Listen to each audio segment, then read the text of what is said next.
নমস্কার বন্ধুরা, শ্রাবণী রান্নাঘরে আপনাদের সবাইকে স্বাগত জানিয়ে আমি আবারও একটা রান্নার ভিডিও নিয়ে আপনাদের সামনে চলে এসেছি। আজকের আমি আপনাদের ঝিঙে দিয়ে একটা অসাধারণ রেসিপি বানিয়ে দেখাবো। আশা করি আপনাদের ভালো লাগবে। তার জন্য কিন্তু আমার পুরো ভিডিওটা আপনাদের দেখতে হবে। তাহলে চলুন এই ঝিঙে দিয়ে আমি আজকের কি বানাই সেটা আপনারা একবার দেখে নিন। ঝিঙের এই রেসিপিটা বানানোর জন্য প্রথমে আমি একটা মিক্সিং জার নিয়ে নিয়েছি। এইবার আমি এর মধ্যে দিয়ে দেব মুসুর ডাল। এখানে আমি মুসুর ডাল রেখে দিয়েছি, আর মুসুর ডালটা কিন্তু আমি এখানে ভিজিয়ে রেখেছিলাম 2 ঘন্টার মতো। তারপরে জলটা ঝরিয়ে নিয়েছি। এইবার এই ডালটা মিক্সিং জারের মধ্যে দিয়ে একটা পেস্ট বানিয়ে নিতে হবে। ডালটা আমি এখানে পেস্ট করে নিয়েছি। এবারে ডালটাকে আমি একটা বাটির মধ্যে ঢেলে নেব। ডালটা আমি এখানে ঢেলে নিয়েছি, ডাল বাটাটা। এইবারে হাত দিয়ে এইভাবে একটু ডালটাকে ফেনিয়ে নিতে হবে। খুব ভালোভাবে এইভাবে প্রথমে ডালটা হাত দিয়ে একটু ফেনিয়ে নেব। ডালটা আমি এখানে খুব ভালোভাবে হাত দিয়ে ফেনিয়ে নিয়েছি। এইবার আমি এর মধ্যে দিয়ে দেব আন্দাজ মতো একটু নুন, দেব 1/4 চামচ মতো হলুদের গুঁড়ো, আর দেব আমি 1/4 চামচ মতো লঙ্কার গুঁড়ো, আর অল্প একটু কালো জিরে দিয়ে আবারও কিন্তু সবটা খুব ভালোভাবে মিশিয়ে নিতে হবে।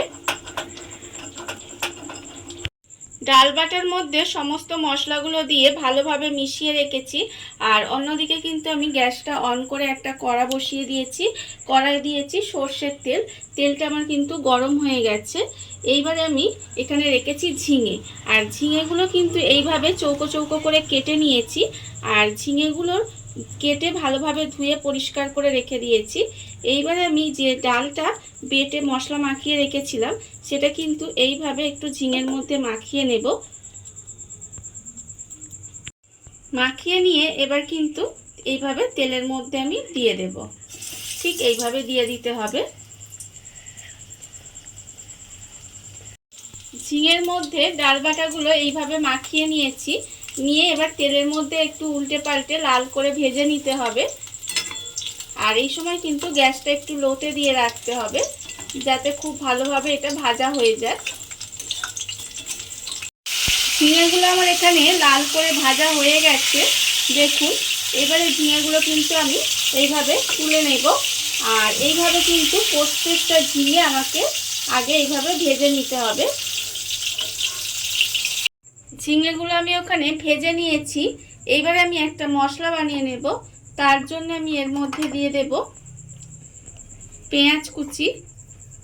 আমি একটা ছোট সাইজের পেঁয়াজ কুচি করে রেখেছি, সেটা দিয়ে দিলাম আদা কুচি, আর দেব আমি রসুন কুচি, আর আমি এর মধ্যে দিয়ে দেব একটা কাঁচা লঙ্কা। দিয়ে এবার এটাকে আমাকে পেস্ট করে নিতে হবে।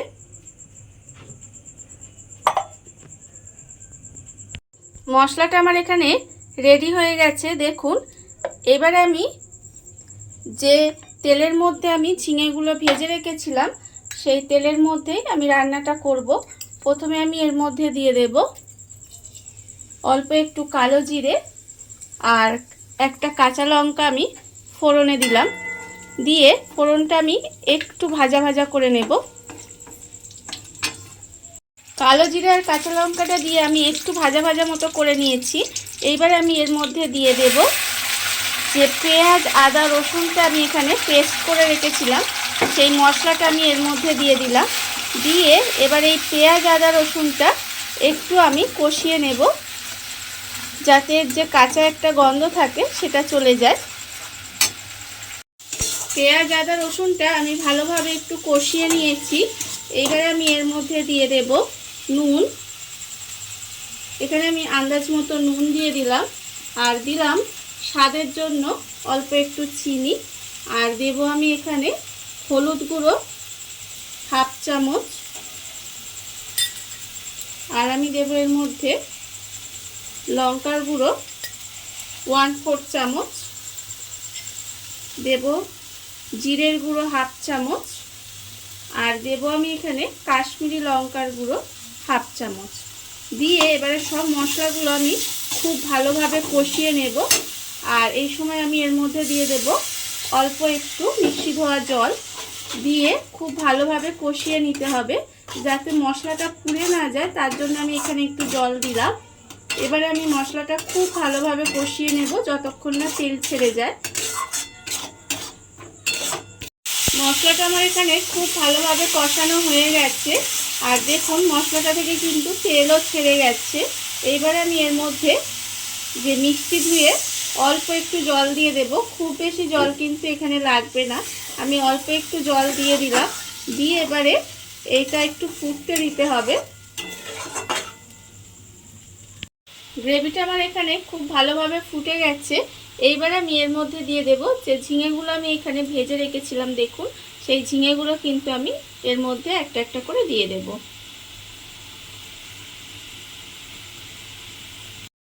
সমস্ত ঝিঙেগুলো আমি এর মধ্যে দিয়ে দিলাম। দিয়ে এবারে এটাকে একটু এইভাবে রান্না হতে দিতে হবে। ঝিঙেটা দিয়ে আমি কিন্তু 5 মিনিট মতো এরকম একটু রান্না করে নিয়েছি। দেখুন রান্নাটা কিন্তু আমার হয়ে গেছে। এইভাবে একটু মাখামাখাই কিন্তু থাকবে, যাতে ভাত দিয়ে খাওয়া যায়। ভাত দিয়ে খেতে কিন্তু ভীষণ ভালো লাগে, বাড়িতে একবার বানিয়ে দেখতেই পারেন। এবারে আমি গ্যাসটা অফ করে দেবো, আমার রান্না হয়ে গেছে। দেখুন বন্ধুরা, বাড়িতে থাকা কত অল্প উপকরণ দিয়ে কত সুন্দর একটা ঝিঙের রেসিপি তৈরি হয়ে গেছে, আপনারা দেখতেই পেলেন। আর এই ভিডিওটা যদি আপনাদের ভালো লেগে থাকে, আপনারা যদি ফেসবুক থেকে দেখে থাকেন পেজটি ফলো করে দেওয়ার অনুরোধ রইল। আর যদি ইউটিউব থেকে দেখে থাকেন চ্যানেলটি সাবস্ক্রাইব করে নেওয়ার অনুরোধ রইল।